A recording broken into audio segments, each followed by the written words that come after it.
Welcome back, guys, to another video. We are starting this video off in the garage, and you guys know I've been trying to get this 370 going for so long. I've been having so many issues with like my drive-by wire. I'm also having an issue with getting spark to the coil packs, so I had to summon in the big dog, and look who we have right here. It's our senpai right here. It's this guy. Off camera, you guys didn't see, but I had him I basically kind of explained and gave him a quick rundown of like my issues and everything that I was experiencing, and this fool figured it out in like 5 minutes. It kind of pissed me off. But I'm glad that he's here, so he's gonna kind of help me get some of this stuff going as far as like the drive-by wire, as I mentioned, and then getting spark to the coil pack. So we'll update you guys here in a bit, and I'll have him kind of run down what we're gonna do and what the game plan is.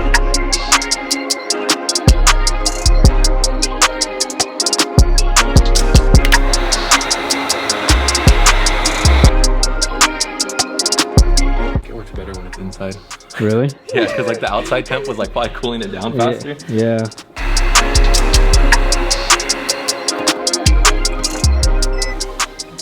All right, so as Julian explained, I literally came over here and figured this out in like 5 minutes. I didn't really understand what he was saying like over the phone, otherwise I probably could have explained it. But we do have right here, which is the TPS coming off the pedal, you know, which receives like I think it's 3.3 volts, and then, you know, you go wide open throttle and it goes to like 2.4 or something like that. So there's two TPSs, one in the pedal and then one in the throttle body itself. Everything on the throttle body side is working. And then I also verified that this one is getting proper signal,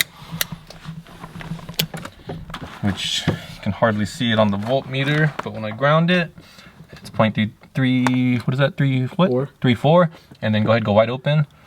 It goes up to 2.25. So we know that it's getting the signal and it's working. So off the ECU, we're just gonna connect it to that pin, and that should solve that issue. Another thing though, if you guys didn't know, typically for Nissans, we have an alternator light. It's the alternator charge light, and if you don't hook it up, you know, the car won't run. Don't know why that is, but so we're gonna hook up that. So we have that here. So we're gonna run this, and then we went over to AutoZone and we got this light right here. So this is just gonna be like the warning indicator, whether or not the alternator is bad. Typically when you put your car in accessory mode, your battery light will come on, which will be this. And then when you start the car, it turns off. And then if it does turn on while you're driving, that just means your alternator is bad. And then also, this is a universal harness. So all these other, you know, and what does that mean, actually, for people who don't know what like say, you know, you're doing a swap, like what is a universal harness? So pretty much the universal harness would be engine specific and not chassis specific, meaning that you would have to wire in like your own, you know, inputs and outputs for whatever your chassis interface is. Yeah, I mean, I guess that's the best way to explain it. And then you'll see all these extra wires right here.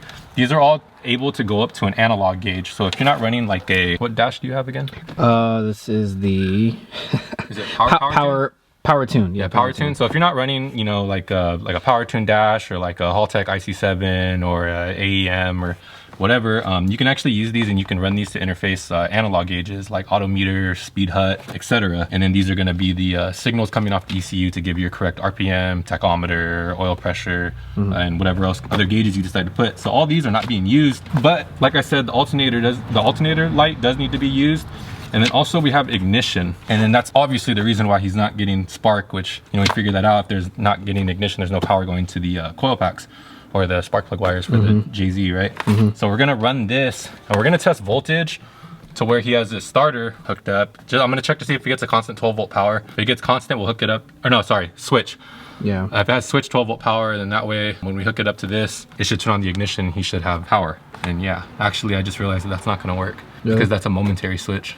That's what I was trying to say earlier. Yeah. Yeah, momentary, because when you press it, it's only for when it's yeah, so pressed. So we'll have to find another. Do you have a fuse box inside the car? Yeah, but I think it's down here or on the driver's side. So we could test what is switched on power on your fuse box, and you can just run the wire to one of the fuses, and you can just put like a bigger fuse in it. We can either do that, or you just have to, you know, tap into any switch 12 volt source that stays on while the car is, you know, running. Yeah. And then that would pretty much resolve everything. What I ended up doing, you know, because we didn't want to run like the charge light all the way up to the cluster and, you know, remove a bunch of stuff from the dash. So this is a pretty good indication, and it's kind of like low key, and it's the cigarette lighter. So what I did was I, you know, gutted it out real quick, and I'm actually just going to run the LED through it. And then this will be his warning light that'll sit right here.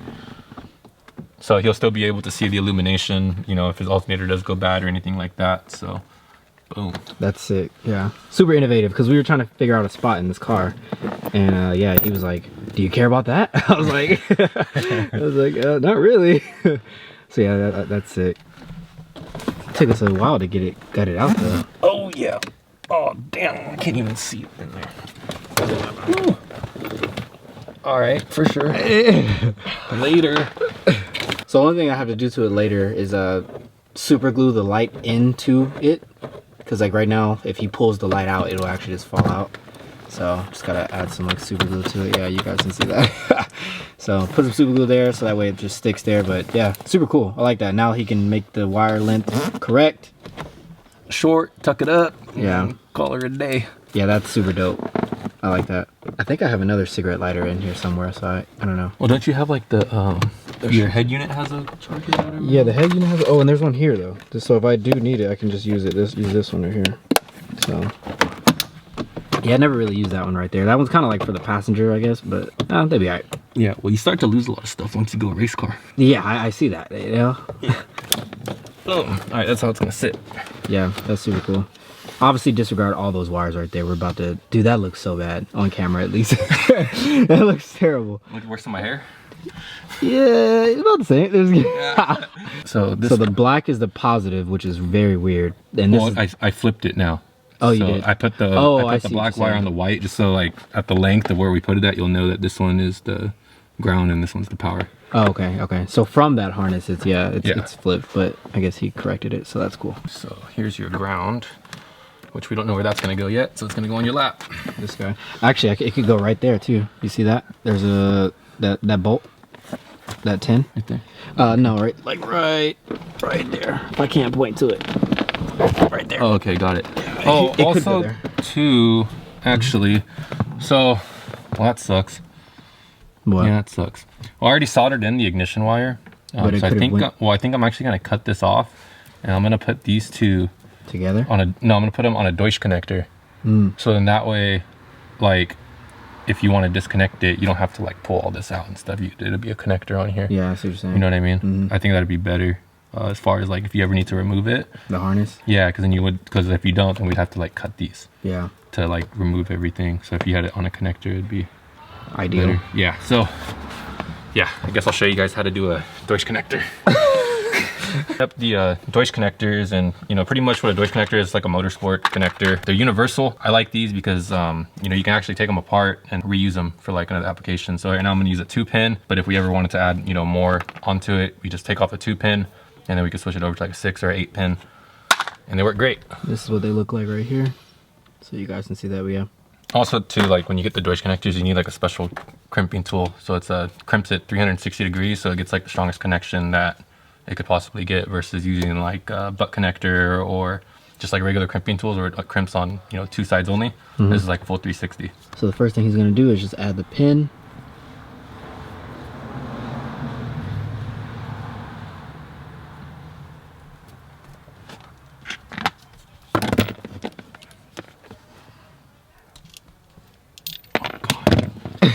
There's like no like space. Yeah. Usually I do this out the car, but you know. Yes. In this application, yes. Yes. Oh God. Picking up your NISMO salvage title. Bruh. Yo. Salvage title. And that's pretty much it. Huh? Simple as that. And then it's got a connector on it now. So now. Dang, that's actually pretty cool. I like that tool. That's sick. It crimps it, right in the middle actually. Dope. So now we're gonna cut the ignition wire that I just added. Yep, I wish I was at my house with my table, my tools. Wow. Yeah. Wow. So then he just pinned it into the connector so you guys can see the 2 terminals right there sticking out at the top. And then now you're just gonna put the wedge in, and that's gonna lock it. And now the connectors can't come out. So, boom. So technically I was right, but technically I'm wrong. So pretty much from right here, I was trying to get it to interface with the ECU pretty much off of like chassis switch power and stuff. The issue is that it's not communicating with the chassis. So what I figured was coming off of the factory plug where the ECU connects to interface with the chassis, we're gonna have to splice these or, you know, run it up there. Luckily I have a G37 harness, so we have the plug, but we just have to figure out which ones on it are, you know, what we're looking for basically, which is the alternator signal and the ignition source, which would be switched on ignition source. After pulling off the fuse box, obviously we located where it is, but we just need to figure out which pin exactly and then go from there. And then it should get it all figured out. And his battery indication light should actually come up on the dash. And then the push button start will switch on ignition power. And then that way we don't have to run like a switch or tap into anything. And it should all work how it was intended factory off of the CAN system and not, you know, just running all over the place. So this was pointless. Yeah. We're gonna cut this off and then we're gonna, you know, run, well, we'll still use the Deutsch connector and then we'll just run it up to there. And then I'll add another Deutsch connector to the actual connector that interfaces with the chassis. I'll run Deutsch connectors off that to plug into here, so you have pretty much a sub harness. Yeah. So you just disconnect it from here and then disconnect it from there, and then you can pull the whole thing out. And Yeah. it'll still be like modular. So Yeah. Yeah. It was definitely a learning curve. I mean, we wouldn't have known until, you know, we tried and stuff, but now he kind of sees what I was dealing with too, because I mean, it's not that it's hard, it's just you know, it's a newer car, and you know, they put a lot of things in place to where you can't do stuff like this, you know? So it's just a lot of figuring out. But yeah, luckily he does have that extra harness. So that'll come in handy for sure. you ready? Oh, when do I go? Oh, you're already recording? Bastard. When you do that. All right.